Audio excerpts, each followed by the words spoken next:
La vérité sur la prière au lit. Regardez ceci maintenant avant qu'il ne soit trop tard. Et si l'endroit même où vous pensez vous rapprocher de Dieu émoussait discrètement votre esprit, affaiblissait votre concentration et vous privait des percées que le ciel attend de libérer. Dans cette vidéo, nous allons littéralement soulever les couvertures sur l'une des habitudes les plus négligées, mais spirituellement dangereuses dans la vie chrétienne. La vérité sur la prière au lit n'est pas ce que vous pensez. Et si vous ne la comprenez pas maintenant, cela pourrait vous coûter de la puissance dans la prière, de la clarté pour entendre Dieu et des victoires dans des batailles que vous ne saviez même pas perdre. Restez avec moi, car à la fin de cette vidéo, vous n'approcherez plus jamais la prière de la même manière. Commençons. Numéro 1. Le danger d'une foi confortable. Quand votre lit devient l'autel de la paresse, bien-aimé, la parole de Dieu dans Proverbes 6, 9, 10 pose une question percutante. Jusqu'à quand resteras-tu couché paresseux? Quand te lèveras-tu de ton sommeil?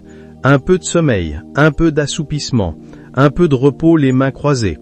Ce verset n'a pas pour but de nous priver de repos. Dieu a créé le repos et même institué le sabbat. Mais c'est un avertissement. Que le confort, s'il n'est pas maîtrisé, peut devenir un cercueil spirituel. Il n'y a rien d'intrinsèquement mauvais à prier au lit. Il y a des nuits où la fatigue s'abat sur votre corps comme un lourd manteau, ou des matins où la maladie vous empêche de vous lever. Dans ces moments, Dieu entend même la prière murmurée depuis votre oreiller. Mais le danger survient lorsque le lit cesse d'être un lieu de repos pour devenir votre sanctuaire permanent, remplaçant l'autel, le lieu de prière, l'endroit intentionnel où vous menez une guerre spirituelle. La prière, mes frères et sœurs, n'est pas une berceuse, c'est une guerre. Aucun soldat au milieu d'une bataille n'oserait s'allonger sous une couverture, les yeux mi-clos, drivant, entre le monde des vivants et celui des rêves, pendant que l'ennemi complote aux portes. Voyez-vous, l'ennemi ne se soucie pas que vous priez au lit, si cela vous maintient dans une posture de passivité. Parce que, même si vos lèvres bougent, votre esprit peut être émoussé, votre esprit errant et votre cœur désengagé. La guerre spirituelle exige l'alerte d'un veilleur, la disponibilité d'un soldat et la concentration d'un chirurgien. Mais lorsque le corps est bercé dans les bras doux d'un matelas, l'ennemi sait que la distraction sera plus facile, la somnolence plus forte et l'engagement plus faible. C'est pourquoi Jésus se retirait souvent sur la montagne pour prier. Marc 1, 35 dit « Très tôt le matin, alors qu'il faisait encore nuit, Jésus se leva, sortit de la maison et alla dans un lieu désert où il pria. » Même le Fils de Dieu comprenait que la bataille de la prière exigeait un changement d'environnement, une position intentionnelle du corps qui signalait à l'esprit et au cœur « Nous sommes ici pour combattre, pas pour faire la sieste ». Imaginez un général commandant une armée depuis son fauteuil réclinable, enveloppé dans une couverture avec une tasse de cacao à la main. Ridicule, n'est-ce pas? Pourtant, dans le domaine spirituel, beaucoup d'entre nous abordons les plus grandes batailles de nos vies depuis le lit, comme si la prière était une histoire du soir plutôt qu'un cri de guerre. Votre zone de confort, bien-aimé, peut être le champ de bataille préféré de l'ennemi, car il n'a pas besoin de vous faire pécher. Il lui suffit de vous garder immobile. Il sait que l'immobilité dans l'esprit est aussi dangereuse qu'une rébellion ouverte. Ce de confort devient donc le tueur silencieux de la conviction. Nous devons nous rappeler que la posture affecte la participation. Quand le corps est alerte, l'esprit suit. Quand le corps est affalé, l'esprit s'affale souvent avec lui. La chair choisira toujours le confort au combat. C'est pourquoi Paul nous exhorte dans 1 Corinthiens 9, 27. « Je discipline mon corps et le tiens en bride, de peur qu'après avoir prêché aux autres, je ne sois moi-même disqualifié. » La prière exige de la discipline, parfois même de l'inconfort pour percer la résistance de la chair. Pensez à Daniel qui, malgré la menace de mort, s'agenouillait 3 fois par jour face à Jérusalem. Ce n'était pas une position de convenience, c'était une posture d'alliance. Pensez à Élie sur le mont Carmel, prosterné, le visage entre les genoux, luttant pour la pluie. Ce n'était pas une posture de confort somnolent, c'était une posture de combat. Et pensez à Jésus, à Gethsémané, suant de grandes gouttes de sang, pressant la volonté du Père. Ce n'était pas une posture de loisir, c'était un soldat au cœur de la guerre. Numéro 2, la posture de la révérence. Pourquoi la position compte dans la prière? Bien-aimé, Psaume 95:6 nous appelle avec une urgence sacrée. Venez, prosternons-nous et inclinons-nous, fléchissons le genou devant l'Éternel notre Créateur. Ce n'est pas seulement de la poésie, c'est un protocole divin. Dans les cours des rois, la posture parle plus fort que les mots. La manière dont vous entrez, dont vous vous tenez, dont vous vous inclinez, tout cela communique la mesure de l'honneur que vous portez à celui devant vous. Et si les monarques terrestres exigent une telle révérence, combien plus le roi de gloire devrait-il la recevoir? La prière n'est pas seulement un échange de requêtes, c'est une rencontre avec la majesté. Imaginez recevoir une invitation à dîner dans un palais royal, mais au lieu de vous habiller et d'arriver avec dignité, vous vous retournez dans votre lit, toujours en pyjama, mangeant des céréales sous les couvertures. Peu importe à quel point vos intentions sont bonnes, votre posture communiquerait un manque de respect envers l'hôte. Il en va de même dans le domaine spirituel. Notre Dieu est miséricordieux, oui, mais il est aussi majestueux. Il est accessible, mais il est impressionnant. Lorsque nous l'approchons de manière désinvolte par défaut, non pas à cause des circonstances mais par habitude, nous risquons d'émoucher notre conscience de sa sainteté. La posture est un langage, et elle parle au ciel. S'incliner dit « je me soumets », se tenir debout dit « je suis prêt », lever les mains dit « je me rends », être à moitié endormi dit « je ne suis pas vraiment là ». Et bien que le Seigneur entende tout, il répond à une foi pleinement engagée. Nous voyons cela dans toute l'Écriture. Quand Salomon a dédié le temple, il s'est agenouillé, les mains étendues vers le ciel, 2 Chroniques 6:13. Quand Esdras a prié pour les péchés du peuple, il s'est jeté à genoux et a étendu les mains vers l'Éternel, Esdras 9:5. Quand Jésus lui-même a prié à Gethsémanée, il s'est prosterné à terre, sa posture reflétant le poids de sa pétition. Chacun de ces moments était plus que symbolique. C'étaient des manifestations physiques d'une réalité spirituelle. Le corps s'alignait au cri du cœur. Et cet alignement a une manière d'aiguiser l'esprit et de concentrer l'âme, attirant chaque partie de vous dans la conversation avec Dieu. J'ai découvert dans ma propre marche que lorsque je change de posture, je change ma perception.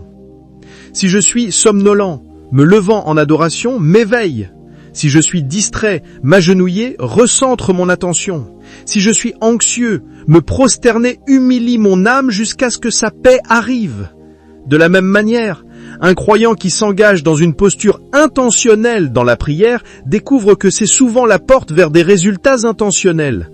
Ce n'est pas du légalisme, c'est de la préparation. Vous ne présenteriez pas un cadeau à un roi dans un papier froissé, vous le prépareriez avec soin.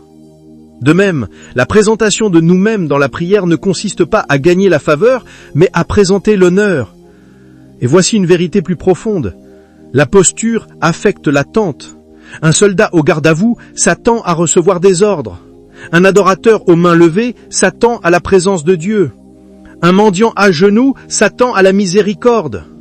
Lorsque votre corps adopte la posture de la révérence, votre âme adopte la posture de l'attente. Vous dites sans mots, « Le Seigneur, je suis prêt à recevoir ce que tu as pour moi. » Et le ciel répond à cette disponibilité. C'est pourquoi Paul écrit dans 1 Timothée 2:8. Je veux que les hommes prient en tout lieu, en élevant des mains saintes, sans colère ni dispute. Il ne s'agit pas seulement des mains, il s'agit de la sainteté, de la concentration, de l'engagement que représente telle posture. Si la seule fois où vous vous agenouillez est lorsque vous laissez tomber quelque chose, vous risquez de manquer la richesse d'une posture intentionnelle devant Dieu. Alors ce soir, quand vous prierez, ne priez pas seulement là où vous êtes. Positionnez-vous là où votre esprit sait que vous êtes entré en territoire sacré. Agenouillez-vous près du lit. Tenez-vous debout dans le salon, les mains levées, prosternez-vous sur le tapis. Laissez votre posture prêcher avant même que vos lèvres ne bougent. Car bien aimé, la manière dont vous positionnez votre corps dans la prière positionne souvent votre âme pour recevoir. Et quand vous vous positionnez avec révérence, vous ouvrez les vannes pour que le ciel agisse. Numéro 3, le risque de la distraction. Quand la prière se transforme en rêverie. Dans Matthieu 26-40, nous voyons l'un des moments les plus déchirants de toute l'Écriture. Jésus, suant des gouttes de sang dans le jardin de Gethsémanée, revient et trouve ses amis les plus proches, ceux à qui il avait invité à veiller et à prier, endormis. « Ne pouviez-vous pas veiller avec moi 1 heure ?» demande-t-il. Puis il délivre une vérité qui résonne à travers les siècles. L'esprit est bien disposé, mais la chair est faible. Bien-aimés, cet vieillissement de la chair est amplifié lorsque nous prions au lit, car cet environnement même est destiné au repos, non à la vigilance. Le lit est l'endroit où votre esprit est entraîné à errer, où votre corps se relaxe et où votre subconscient commence à dériver vers le monde des rêves. Alors, quand vous essayez de mener les affaires les plus vitales du ciel dans l'environnement destiné à vous endormir, vous vous mettez à un désavantage avant même d'avoir dit notre Père. La prière n'est pas une conversation désinvolte. C'est comme diriger un navire à travers des eaux spirituelles. Si vous avez déjà été à la barre d'un bateau, vous savez que dès que vous lâchez le roulement ou que vous fermez les yeux trop longtemps, le vaisseau commence à dériver. Vous ne le sentez peut-être pas, mais les courants bougent toujours. De la même manière, quand vous êtes en prière, votre esprit est le roulement, votre âme la compas et votre cœur le vent, parfois soufflant dans la mauvaise direction. Dès que vous perdez votre concentration, votre vie de prière peut commencer à dériver vers la rêverie, des listes de courses mentales, des conversations d'hier ou la douce attirance du sommeil. Et la tragédie est que pendant que vous dérivez, des moments de rencontre divine peuvent passer inaperçus. Le ciel peut parler, mais votre esprit rejoue ce que quelqu'un a dit au travail. L'esprit peut vous pousser à intercéder pour une âme en crise, mais vous êtes à moitié d'en planifier le petit déjeuner de demain. Je me souviens d'avoir conseillé un jeune homme qui disait « Évêque, je ne sais pas pourquoi mon temps de prière semble vide. » Je lui ai demandé où et comment il priait. Il a répondu « Je prie généralement au lit la nuit. » Je lui ai dit « Mon fils, tu essaies de mener une guerre dans le salon de l'ennemi. » Ce n'était pas que Dieu n'écoutait pas, c'était que ce jeune homme essayait de combattre tout en étant allongé dans la posture et l'endroit où sa chair était la plus susceptible de prendre le dessus. Votre lit est conçu pour vous détendre, pas pour vous garder alerte. Et la vérité est que vous ne pouvez pas combattre la distraction si vous vous mettez volontairement dans l'endroit où la distraction est la plus forte. C'est pourquoi Jésus a dit à ses disciples de veiller et de prier. La vigilance est un commandement actif, c'est l'opposé de la dérive. C'est la discipline de garder votre esprit fixé et votre cœur alerte au mouvement de l'esprit. La sagesse pratique nous dit que si vous savez qu'un lieu ou une posture vous rend plus susceptible de vous endormir ou de divaguer mentalement, vous changez cela. C'est pourquoi beaucoup de saints d'autrefois avaient des chaises de prière, marchaient en priant ou sortaient dans l'air frais du matin. Ils luttaient pour la concentration, car ils savaient que la concentration est le moteur d'une prière fervente. Vous ne pouvez pas garder un feu allumé si vous laissez sans cesse le vent l'éteindre. Et je dois vous dire ceci, bien-aimés, les distractions ne sont pas toujours inoffensives. L'ennemi vous laissera volontiers prier pendant 30 minutes s'il sait que vous avez réellement rêvassé pendant 25 d'entre elles. Car une vie de prière distraite produit une vie spirituelle distraite. Lorsque vous vous habituez à prier à moitié engagé, vous risquez de vivre à moitié engagé. Quand l'habitude de dériver dans la prière devient normale, dériver dans l'obéissance devient plus facile. C'est pourquoi le diable n'attaque pas toujours la prière directement. Parfois, il la distrait jusqu'à ce qu'elle devienne néant. Voici donc mon défi pour vous. Construisez des habitudes de prière qui combattent la distraction avant qu'elle ne commence. Si vous vous sentez somnolent, levez-vous. Si votre esprit divague, parlez vos prières à voix haute. Si vos pensées s'égarent, lisez un psaume à voix haute pour ancrer votre esprit. Changez d'endroit, une chaise dans le salon, un coin près de la fenêtre, même un endroit tranquille à l'extérieur. Le but n'est pas le légalisme, le but est l'engagement. Vous rencontrez le Créateur de l'univers. Donnez-lui le meilleur de votre concentration, pas les restes de votre conscience. Car comme je le dis souvent, la prière n'est pas une histoire du soir, c'est une ligne de vie vers le ciel, et aucun marin ne coupe la ligne de vie quand la tempête fait rage. Si vous pouvez vous discipliner pour rester alerte, vous découvrirez que votre vie de prière prend une nouvelle profondeur. Vos oreilles entendront plus clairement, votre esprit discernera plus précisément, et vous découvrirez que beaucoup des réponses que vous pensiez que le ciel retenait vous ont été données. Vous dériviez simplement à travers elles dans le brouillard de la distraction. C'est pourquoi Jésus a dit à ses disciples alors, et il nous dit maintenant, veillez et priez. Numéro 4, l'appel à l'intentionnalité. Marc 1,35 peint une image si claire qu'elle devrait se graver dans nos disciplines spirituelles.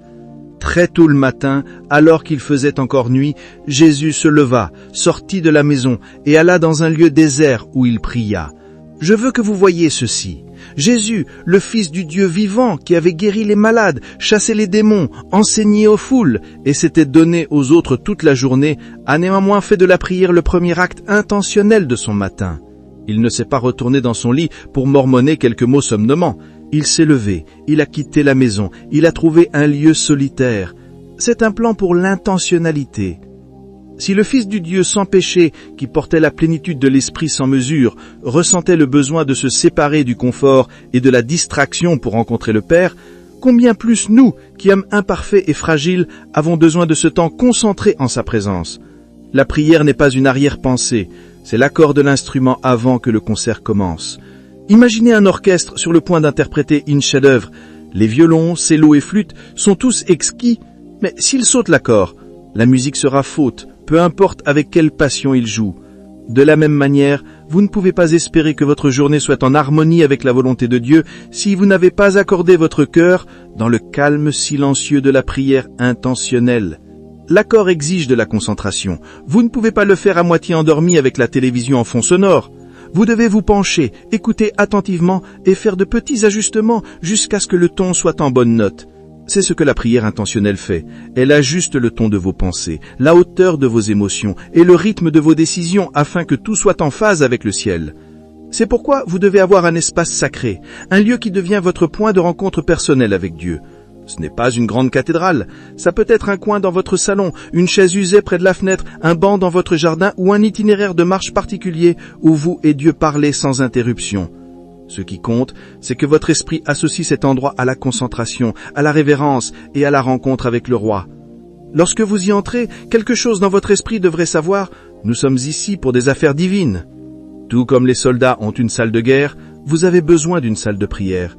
Tout comme un athlète a un terrain d'entraînement, vous avez besoin d'un terrain consacré. Oui, vous pouvez prier à n'importe quel endroit, mais vous ne pouvez pas prier efficacement partout. Dans mon propre cheminement, j'ai appris que mon niveau d'intentionnalité détermine souvent la profondeur de la révélation que je reçois. Quand je suis désinvolte, je tends à ne faire qu'effleurir la surface. Mais quand je me prépare, quand je me lève tôt, me lave le face et entre dans mon espace, ouvre la parole et élimine les distractions, les cieux s'ouvrent souvent d'une manière que je ne pourrais fabriquer. Il ne s'agit pas de gagner la présence de Dieu, il s'agit de se positionner pour la percevoir. Dieu parle, mais l'intentionnalité entraîne l'oreille à écouter. Soyons réalistes, la vie luttera pour votre attention. Les notifications sonneront, les responsabilités presseront, la fatigue murmure « Reste au lit et prie ici », mais l'intentionnalité répond « Mon temps avec Dieu est trop précieux pour le laisser au hasard ». Lorsque vous traitez la prière comme un rendez-vous avec le ciel plutôt qu'une activité en arrière-plan, vous commencez à voir des montagnes bouger, des cœurs changer et des stratégies divines se déployer. Jésus ne priait pas par commodité, il priait par conviction. Et c'est le changement que nous devons opérer si nous voulons que la puissance du ciel soit active dans nos vies. Bien-aimés, voici la vérité. Dieu peut et va vous entendre de n'importe où. Votre voiture, votre douche, votre cuisine, mais il y a une profondeur de communion réservée à ceux qui, comme Jésus, se lèvent, sortent et le cherchent tôt. C'est pourquoi le psalmiste déclarait dans Psaume 63:1 « Je te cherche dès l'aube, mon âme a soif de toi, ma chair soupire après toi, dans une terre aride et altérée, sans eau. » Quand vous le cherchez avec intentionnalité, vous dites au ciel « Avant de donner mon esprit aux nouvelles, mes oreilles au bris ou mes yeux au monde, je te donne tout de moi. » Et le ciel répond à ce type de quête. Donc, voici mon défi pour vous. Identifiez un espace, choisissez un moment et engagez-vous à rencontrer Dieu là-bas de manière constante. Éteignez les distractions, changez votre posture, laissez cet espace devenir si marqué par vos prières que même lorsque vous n'y êtes pas, vous portez son atmosphère avec vous. Cessez de faire de votre lit votre altare principal et commencez à construire un lieu où votre esprit se tient pleinement éveillé devant le trône, car votre intentionnalité ne changera pas seulement vos prières, elle vous changera. Conclusion. Tout ce que je vous ai dit sur le fait de prier hors du lit, de combattre le confort, d'embrasser la révérence, de résister à la distraction et de poursuivre l'intentionnalité ne concerne pas des règles légalistes. Il s'agit de vous préparer pour le type de rencontre qui transforme les destinées. Il y a des victoires qui attendent de l'autre côté d'une prière intentionnelle que vous n'atteindrez jamais à moitié endormi. Amen. Si cet enseignement vous a parlé aujourd'hui, je veux que vous écriviez dans les commentaires « Je me lèverai et le chercherai ». Déclarez-le publiquement, non pas seulement comme un commentaire mais comme une alliance, car lorsque vous le mettez par écrit, vous mettez votre foi sur le registre et le ciel en prend note. Et avant de partir, n'oubliez pas d'aimer, de vous abonner et de partager pour aider à éprendre la parole de Dieu. Que Dieu vous bénisse tous.